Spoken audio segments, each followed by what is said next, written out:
있다가 사라지고 또 기한이 있고 유한한 것에 마음을 두고 있습니다. 또 그리고 그 유한한 것이 우리는 영원할 것이라 그렇게 생각하고 있습니다. 그래서 우리는 많은 것에 무엇인가를 결정하고 선택할 때에 그것이 우리와 늘 함께 할 것이다라고 하는, 영원히 함께 할 것이다라고 하는 그런 생각들 가운데 마음을 가지고 있다가 그렇지 못한 경우를 접하게 되면서 섭섭하고 또 그것에 대해서 연민을 가지고 있는 모습들을 볼 수가 있습니다. 구약 선지자의 설교를 읽을 때마다 그 강력한 메시지, 그 단호한 메시지, 흔들리지 않는 그 메시지에 힘을 얻고 또 도전을 받습니다.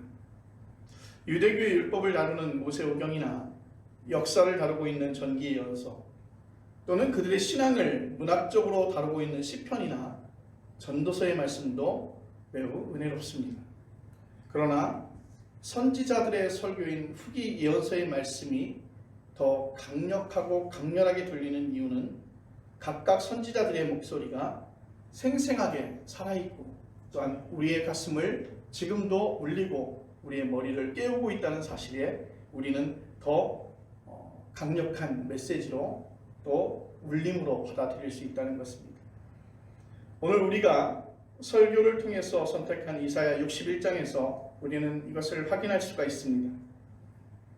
우리가 읽진 않았지만 이사야서 61장 1절과 2절을 한번 살펴보기를 원합니다. 바벨론 포로기 그 가운데 실제로 활동했던 한 선지자의 설교 말씀입니다. 주 여호와의 영이 내게 내리셨으니 이는 여호와께서 내게 기름을 부으사 가난한 자에게 아름다운 소식을 전하게 하려 왔습니다.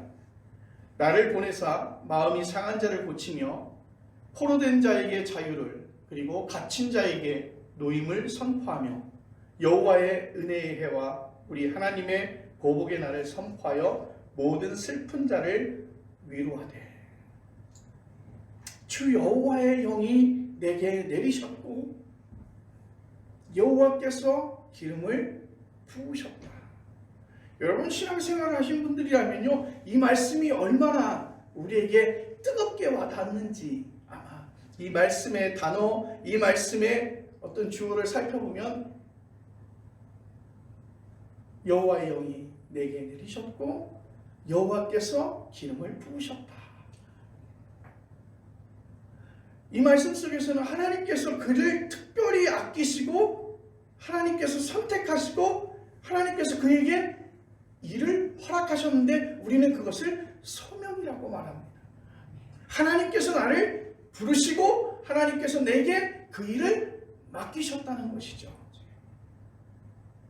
하나님의 영이 내게 내리셨고 여호와께서 기름을 부으셨다. 여러분 그러면 소명이 없으면 소명을 받지 못했다면 하나님의 영이 내게 내리지 않으시고 하나님의 여호와의 기름이 내게 기름 부음이 없었다고 한다면 그 역할을 감당할 수 없다는 것입니다. 우리 가운데 하나님의 영이 임하고 하나님의 그 기름 부으심이 없는 사람들이 그 소명의 역할을 한다고 한다면 매우 어렵고 힘들고 부대끼고 바쁘긴 하지만 열매가 없다는 것이에요.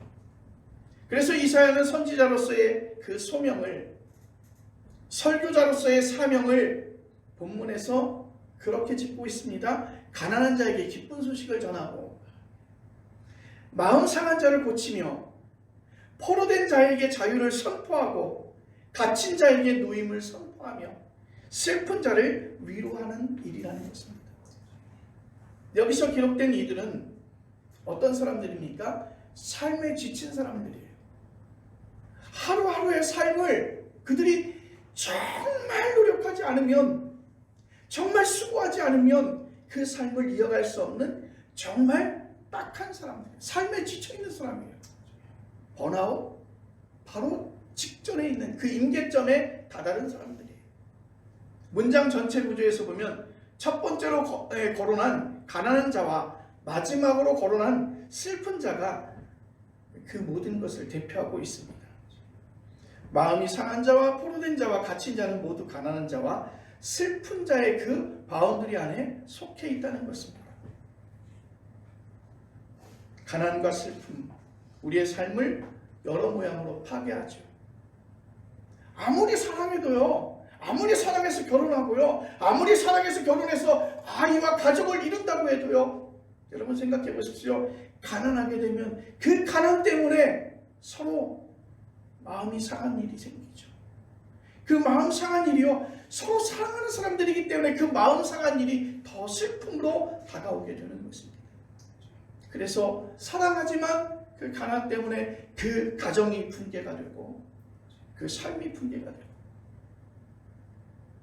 정말 영원할 것 같았던 그 아름답고 사랑스러웠던 그 모든 것들이 다 한순간에 파괴가 되는 것이죠.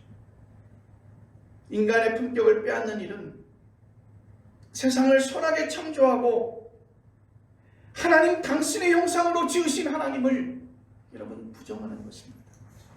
그래서 이사야는 가난한 자가 자기 삶의 용기를 잃지 않도록 기쁜 소식을 전해주고 슬픈 자가 즐거움을 잊지 않도록 위로하는 것이야말로 하나님께서 우리들을 보내신 정말 기쁜 뜻이라 그렇게 생각하는 것입니다.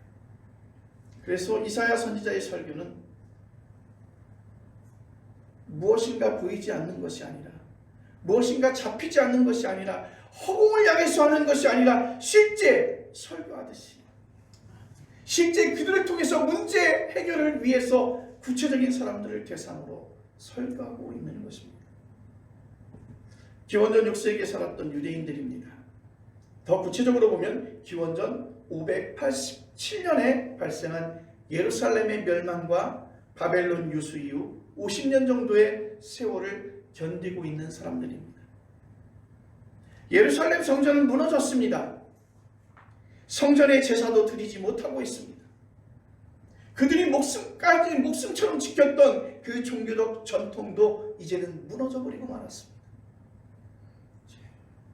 그리고 지도층 인사들은 바벨론 포로로 잡혀왔습니다. 여러분, 그 이방의 문명권 한가운데서 하나님을 믿는 그 사람들은 조롱거리였고 그들은 비참한 삶의 자리에 있었으며 그들이 그곳에 설 자리는 그 어느 곳에도 없었습니다. 바벨론 사람들의 그 모멸감과 그들에게 향한 그 수모와 그 모욕은 이루 말할 수 없었습니다. 시편 137편은 그 상황을 이렇게 노래하고 있습니다. 우리가 바벨론의 여러 강변 거기에 앉아서 시온을 기억하며 울었도다. 그 중에 버드나무에 우리가 우리의 수금을 걸었나니 이는 우리를 사로잡은 자가 거기서 우리에게 노래를 청하며 우리를 황폐하게 한 자가 기쁨을 청하고 자기들을 위하여 시온의 노래 중 하나를 노래하라 함이로다. 바벨론 사람들이 흥미거리로 예루살렘의 전통의 노래를 부르라고 디아스포라 유대인들에게 요구한 겁니다. 그런 상황에서 유대인들은 하나님의 신앙의 회의를 느꼈습니다. 신앙을 아예 포기한 사람도 많이 있었을 것입니다. 하나님이 자기의 백성을 지켜주지 못한 그런 무능력한 존재이거나 유대인들이 하나님의 백성이 아니라고 그렇게 생각했기 때문인 것이죠. 바벨론 유수 때 유대인들은 바로 오늘 이사야가 말하고 있는 가난한 사람이고 슬픈 사람들입니다. 마음이 상한 자들입니다. 그리고 포로된 자들이고 갇힌 자들입니다. 그래서 이사야는 생각합니다. 그들을 위로하는 것이 하나님이 나에게 주신 소명이고 하나님의 영이 내게 임하고 내게 기름 부음을 받은 것이 바로 그들을 위로하는 것이 나의 소명이라고 이사야 선지자는 생각했던 것입니다. 여러분, 그 가난한 자와 슬픈 자, 그들에게 아름다운 소식은 무엇일까요? 세상 사람들이 이렇게 말할지 모릅니다. 가난은 성실하게 살지 않은 탓이니까. 개인의 몫으로 돌리는 것이죠. 지금부터라도 더 노력해서 가난에서 벗어나거나 부자가 되는 것이라고 말입니다. 지금 자본주의는 우리를 계속해서 그렇게 살라고 다그칩니다. 더 일하라고, 더 노력하라고, 남에게 경쟁해서 뒤떨어지지 말라고, 할 수만 있다면 수단 방법을 가리지 말고 제일 높은 자리, 그 윗자리에 올라가라고. 너의 수능 1점이 너의 인생을 결정한다고 말입니다. 이렇게 가난 문제는 개인의 노력으로 해결되기도 하지만 아무리 노력해도 해결되지 않기도 합니다. 이사야 설교의 배경인 바벨론 유수와 그 직후 상황은 어떻게 해도 극복할 수 없었습니다.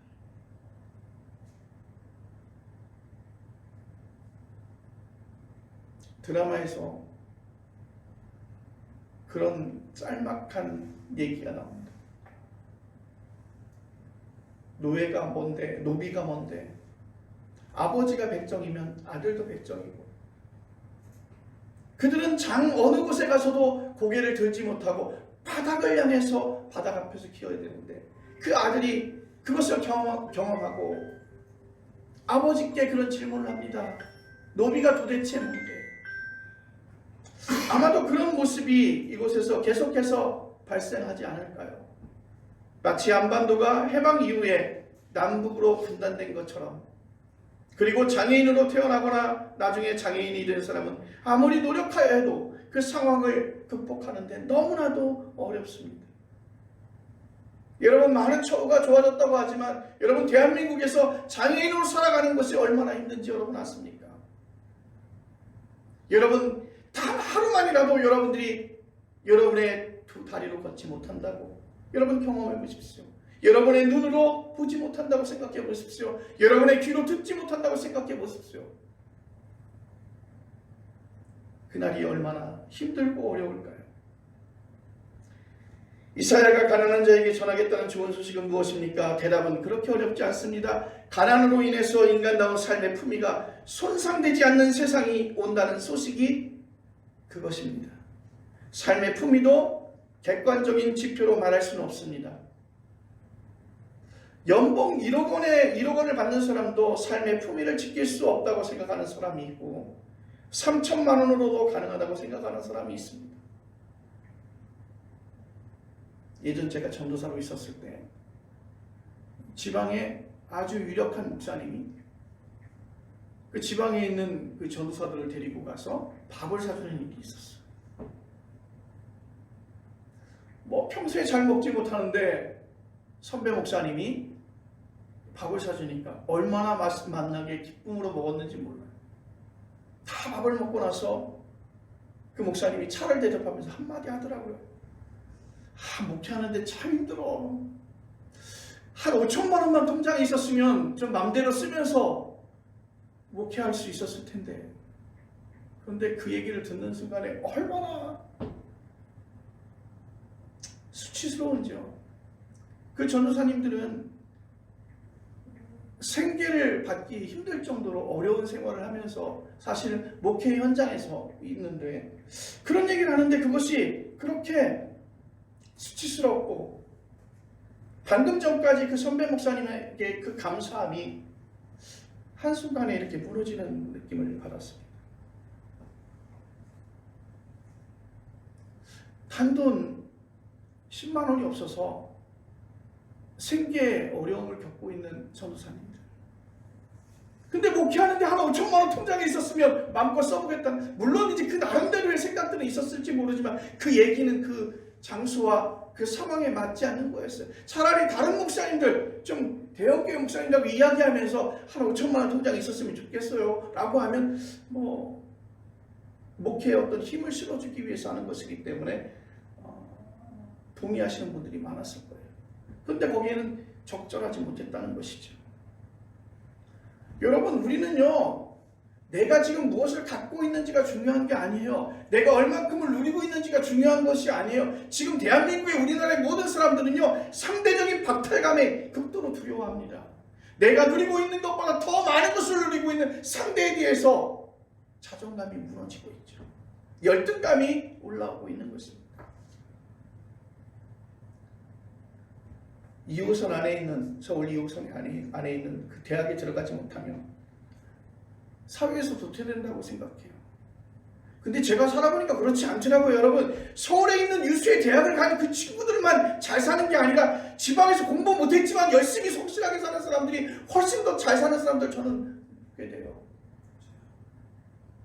그들이 연봉이 많을지 모르지만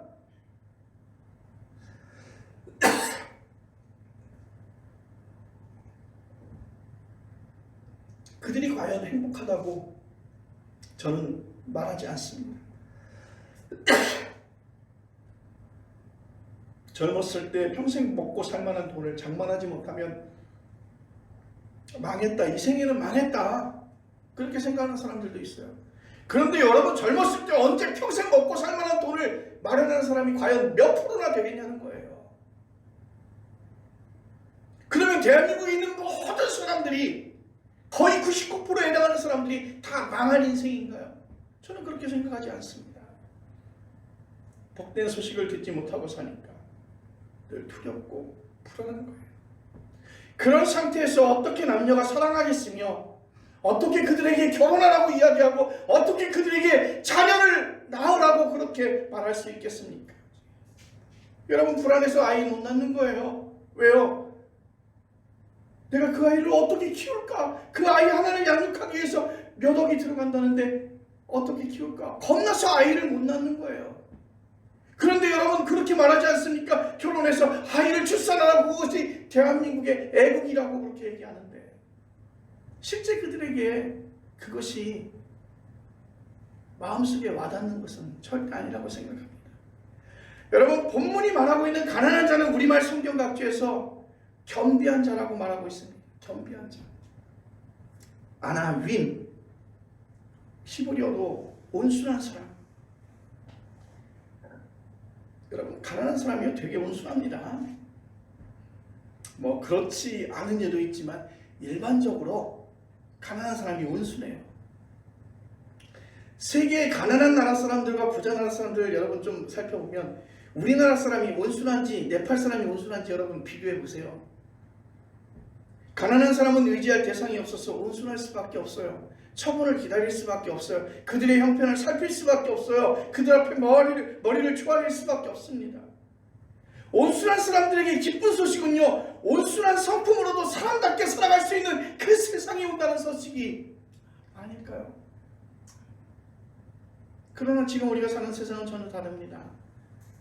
착하면 안 되지, 손해보면 안 되지, 정신 똑바로 차리고 내 몫을 챙겨야지, 그런 사람이에요. 그런 사람이 좋은 사람이에요. 그런 사람이 능력 있는 사람이에요. 그런 사람이 대우받는 세상이에요.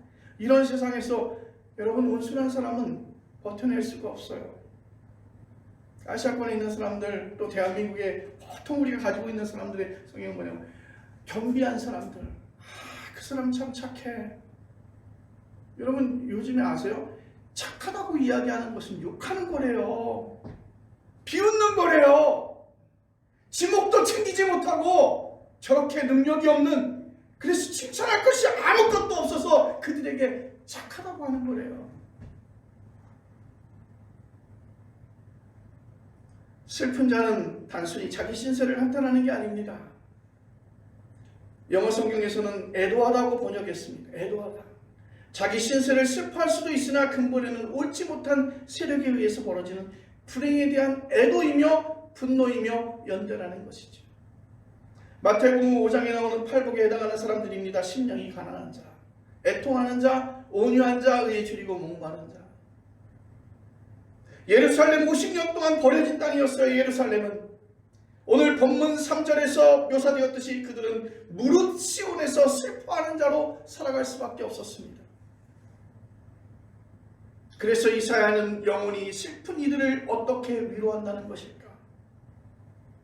여러분 오늘 성경에서 그렇게 말하고 있습니다. 은혜의 해를 선포한다고 했습니다. 라순, 받아들여질 수 있다라고 하는 뜻도 되어지죠. 그래서 은혜롭다라고 번역된 이 히브리어는 하나님께 받아들여지는 것이 바로 은혜로운 일이라는 뜻입니다. 하나님께 받아들여지는 것이 은혜로운 일이다. 은혜해는 구약의 안식년과 희년 전통에 속하고 있습니다. 여러분 안식년은 7년마다 돌아오는 해이고 희년은 7년이 7번 지나간 다음 해를 가리키고 있습니다. 여러분 안식년과 희년이 오면 모든 왜곡된 질서가 본래의 질서로 회복되는 거예요. 이게 어떤 의미냐면 리셋의 의미, 새로 초기화시키는 원래의 그 자리로 돌아가는. 사람들이 자기의 편에 의해서 공사해서 물길도 막고 거기다 뚝을 세우고 막 하지만 어느 순간이 되면 그 물길에 이미 자기의 본래의 모습을 찾아가듯이 종으로 팔린 사람이 종에서 풀려납니다. 흉년의 판 땅이 다시 주인에게로 돌아옵니다. 안식년과 희년은 안식일 전통에 뿌리를 두고 있습니다. 안식일은 일상을 멈추고 하나님이 창조하심과 하나님께 우리를 출애굽시켜준 그것을 찬양하는 날이에요.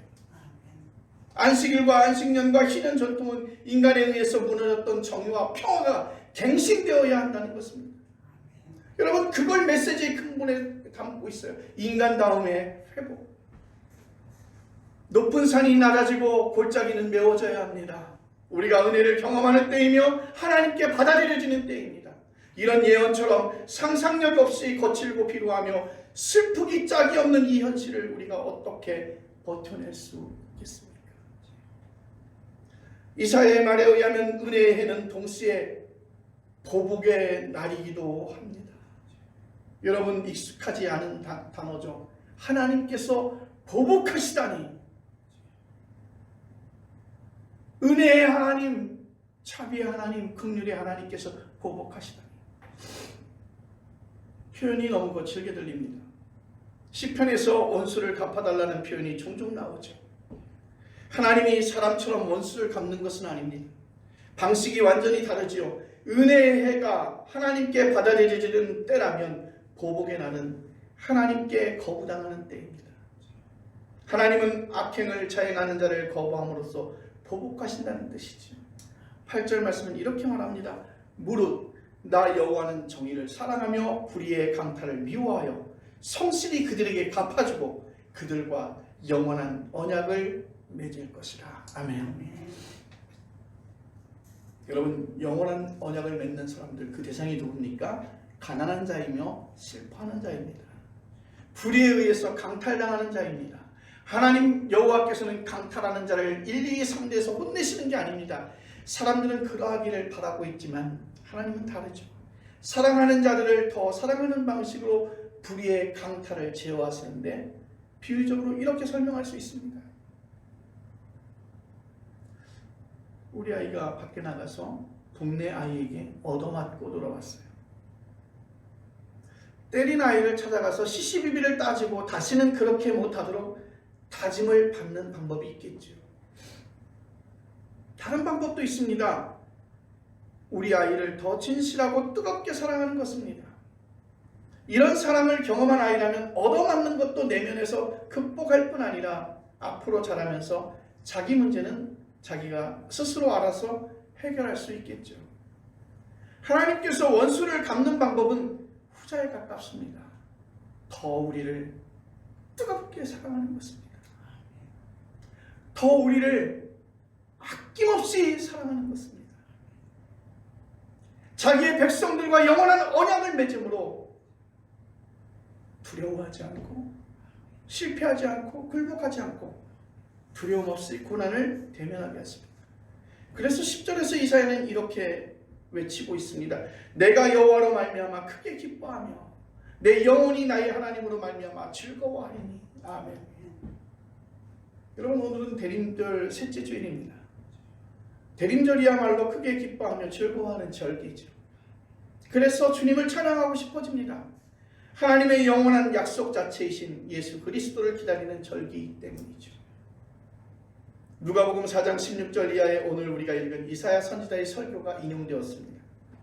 예수께서 공생애를 시작하면서 고향 나사렛에서 안식일이 되자 회당에 들어갔습니다. 회당에서 예수님께서는 성경을 읽으시고 설교하셨습니다. 고향 사람들이 예수님을 랍비로 인정한 것으로 보입니다. 예수님께서 읽으신 성경이 바로 오늘 이사야서 61장 1절 이하의 말씀입니다. 주의 성령이 내게 임하셨으니 이는 가난한 자에게 복음을 전하게 하시려고 주의 은혜의 해를 전파하게 하려 하십니다. 이 말씀을 읽으신 다음에 예수님께서는 이 글이 오늘 너희 귀에 응하였느니라 그렇게 말씀하셨어요.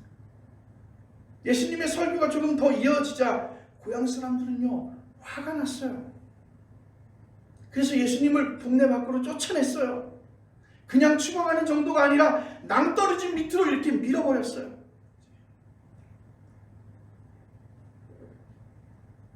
성경에서는 밀어버리려고 하는 의도가 있었지만 밀어버린 것 같아요. 그들이 볼 때 예수님은 자기들이 이해할 수 없는 말을 하는 사이비 이단이었습니다. 이런 사이비와 엮이는 것은 신상에 해롭다는 것입니다.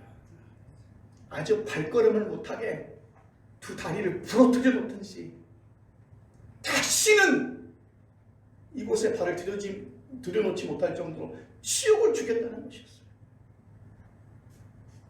그들의 생각이 완전히 틀린 것 아닙니다. 은혜의 해와 보복의 날 그리고 하나님의 영원한 언약이라고 하는 이사야 선지자의 설교는 고대 유대 역사에서 실현되지 않았습니다. 예수 당시는 상황이 더 나빴습니다. 로마가 파송한 총독은 예루살렘과 유대 지역을 완벽하게 통제했습니다. 바벨론 유수 시대 못지 않았습니다. 약간만 저항의 조짐이 있으면 로마는 아주 싹을 밟아놓듯이 아주 철저히 밟았다는 것이죠. 여러분 십자가의 처형이 그 본보기입니다. 예수 이전에도 십자가로 죽은 유대인들이 얼마나 많았는지 몰라요. 그 어디에도 하나님이 구원이 보이지 않는 그 상황에서 이사야의 예언이 자기에게 성취되었다는 예수님의 그 주장을 여러분 어떻게 받아들일 수 있겠습니까? 나사렛 회당에 모인 고향 사람들만이 아니라 당시 유대교 고위 성직자들도 예수의 말씀을 이해하지 못했습니다. 예를 들면 안식일을 위해서 사람이 있는 게 아니라 사람을 위해서 안식일이 있다는 예수님의 말씀을 그들은 그들이 목숨처럼 지키는 그 율법에 대한 도전이라고 생각했죠. 예수님께서는 하늘나라가 곧 하나님 나라가 이미 가까이 왔다고 말씀하셨으나 그들은 그 증거를 대라고 요구합니다. 믿을 수 없다는 것이죠. 그 증거를 내가 말하고 있는 그 증거를 대라는 거예요. 그들이 원하는 증거는 기적과 표적과 유대의 정치적인 독립이겠습니다. 많은 군사의 힘이라든지 지금도 그런 요구에 묶여있는 그리스도인들이 얼마나 많이 있을까요? 내가 여호와로 말미암아 크게 기뻐하며 내 영혼이 나의 하나님으로 말미암아 즐거워한다라고 하는 이사야 선지자의 외침은 인생살이에서 모든 일이 우리가 원하는 대로 잘 풀리는 데서 나오는 고백이 아니라는 것이에요. 하나님의 언약 자체에서 나온다는 것입니다. 그 영원한 언약, 하나님의 그 언약, 하나님의 말씀을 경험하는 데서부터 나온다는 것이죠. 그것은 하나님과 일치해야 나오는 것입니다. 유대인들은 이사야의 설교를 인정하려 하지 않고 오해했지만 예수께서는 정확하게 이해했습니다. 예수님 말씀 중에서 한 가지 말씀을 살펴보면 예수님께서는 솔로몬이 누리는 모든 영광과 화려함도 뭐라고 말씀하셨어요? 그의 백합화만 갖지 못하다. 하늘나라는 이미 우리 곁에 와 있습니다. 솔로몬의 럭셔리한 그 인생과는 아무런 상관이 없어요. 이 사실을 정말 뼈저리게 실감한다면 공연한 것으로 여러분 염려하지 않습니다. 그 염려를 내려놓으면 기뻐하고 즐거워할 수 있습니다. 사랑하는 귀한 성도 여러분, 예수님은요 지극히 낮은 저 낮은 그 말 구유, 그 구유에서 태어났어요. 말이 먹는 밥통이잖아요. 그리고 예수님은 그렇게 천한 자리로 내려오셨고 지극히 낮은 자리로 내려오셨고 그리고 더 비참한 무자비한 십자가의 처형을 당하셨습니다. 그렇지만 우리가 바로 그를 임마누엘 하나님이 함께 하시는 분이라고 믿는 사람들입니다. 이보다 더 기쁘고 위로되는 이야기가 어디 있겠습니까? 이사야의 설교는 예수 그리스도에게서 성취되었으니 대림절과 이어지는 성탄절 동안 여러분 우리는 염려를 내려놓고 온전히 기뻐하며 즐거워할 수 있는 그런 믿음의 형제들 또 믿음의 사람들 되어지기를 간절히 원합니다. 기도하겠습니다.